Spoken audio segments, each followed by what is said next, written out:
Hi guys, ഞാൻ ഇന്ന് ചെയ്യാൻ പോകുന്നത് ഈസി ക്രീമി വൈറ്റ് സോസ് പാസ്തയാണ്. ആൽഫ്രെഡോ പാസ്ത എന്നൊക്കെ പറയാം. നമുക്കതിന് ആദ്യം തന്നെ പാസ്ത വേവിക്കണം. ഞാനിവിടെ കുറച്ച് വെള്ളം എടുത്തിട്ടുണ്ട്. അതിലേക്ക് കുറച്ച് ഉപ്പ്, പിന്നെ നിങ്ങളുടെ കയ്യിൽ ഏത് പാസ്തയാണുള്ളത് അതൊരു 300 ഗ്രാം എടുക്കുക.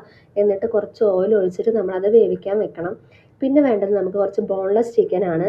അതിലേക്ക് കുറച്ച് ഉപ്പ്, പെപ്പർ, പിന്നെ കുറച്ച് സോയാ സോസ് ഒഴിച്ചിട്ട് നമ്മളത് നല്ലപോലെ മിക്സ് ചെയ്യുക. ഇത് നമുക്ക് ഫ്രൈ ചെയ്യാൻ വേണ്ടിയിട്ടാണ്, ഒരു ഡീപ്പ് ഫ്രൈ ഒന്നുമല്ല, ജസ്റ്റ് ഷാലോ ഫ്രൈ ചെയ്തെടുക്കാൻ വേണ്ടിയിട്ടാണ്. അതിന് നമ്മളൊരു പാൻ വെച്ച് അതിലേക്ക് കുറച്ച് ഓയിൽ ഒഴിക്കുക. എന്നിട്ട് നമ്മൾ ഈ ചിക്കന് കുറച്ച് കുറച്ചായി അതിലേക്ക് ചേർത്ത് നല്ലപോലെ ഒരു ഷാലോ ഫ്രൈ ആവുന്ന വരെ, ചിക്കൻ വേവുന്നത് വരെ അത് വേവിച്ചെടുക്കുക. ഇനി ഒരു പാനിലേക്ക് കുറച്ച് ബട്ടർ ആഡ് ചെയ്യുക. അത് നല്ലപോലെ മെൽറ്റായിട്ട് നമുക്ക് കുറച്ച് വെജിറ്റബിൾസ് സോട്ട് ചെയ്തെടുക്കാനാണ്.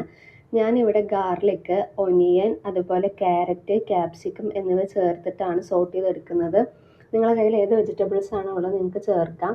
അതിൻ്റെ ടേസ്റ്റിനനുസരിച്ചിട്ട് നമുക്ക് ചേർക്കാവുന്നതാണ്. കുറച്ച് പെപ്പറും കുറച്ച് സോൾട്ടും ചേർത്ത് നന്നായി നമ്മൾ ഈ വെജിറ്റബിൾസ് സോട്ട് ചെയ്തെടുക്കുക. കൂടുതൽ വേവിക്കേണ്ട ആവശ്യമൊന്നുമില്ല. നമുക്ക് പാസ്തയിലേക്ക് ആവശ്യം ഒരു വൈറ്റ് സോസ് ആണ്. അതിന് നമ്മൾ കുറച്ച് ബട്ടർ മെൽറ്റ് ചെയ്തെടുക്കുക. അതിലേക്ക് കുറച്ച് മൈദ, ഇനി കുറച്ച് പാല് ചേർത്ത് നമ്മളതൊരു തിക്ക് ക്രീമായിട്ട് എടുക്കണം. ഇത് മൈദ കരിഞ്ഞു പോവാതെ ശ്രദ്ധിക്കുക.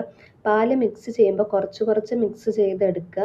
എന്നിട്ട് അതൊരു തിക്ക് ക്രീമാക്കി എടുക്കണം. തിക്കാവുന്നത് വരെ നമ്മൾ അത് മിക്സ് ചെയ്തുകൊണ്ടിരിക്കുക. ഇനി അതിലേക്ക് കുറച്ച് ഓർഗാനോ ചേർക്കുക, പിന്നെ കുറച്ച് ക്രഷ് ചില്ലി, പിന്നെ കുറച്ച് പെപ്പർ, പിന്നെ സോൾട്ട് നോക്കി ചേർക്കണം, കൂടുതലാവരുത്. എന്നിട്ട് നമ്മളത് നല്ലപോലെ മിക്സ് ചെയ്യുക. എന്നിട്ട് അതിലേക്ക് കുറച്ച് മൊസറല്ല ചീസ് ചേർക്കുക. അത് ഓപ്ഷണലാണ്, നിങ്ങൾക്ക് കയ്യിലുണ്ടെങ്കിൽ ചേർക്കുക. എന്നിട്ട് ഞാനിവിടെ വേവിച്ച് വെച്ച പാസ്ത, സോട്ട് ചെയ്ത് വെച്ച വെജിറ്റബിൾസ്, ചിക്കനൊക്കെ ചേർക്കുന്നുണ്ട്. എന്നിട്ടത് നല്ലപോലെ മിക്സ് ചെയ്യുക. നല്ലൊരു ക്രീമി ടെക്സ്ചറിൽ നമുക്ക് കിട്ടും. ഇത് വളരെ എളുപ്പത്തിൽ നമുക്ക് വീട്ടിൽ ചെയ്യാൻ പറ്റുന്ന ഒന്നാണ്. എല്ലാവരും ട്രൈ ചെയ്ത് നോക്കുക. അപ്പോൾ ഓക്കെ, താങ്ക് യു.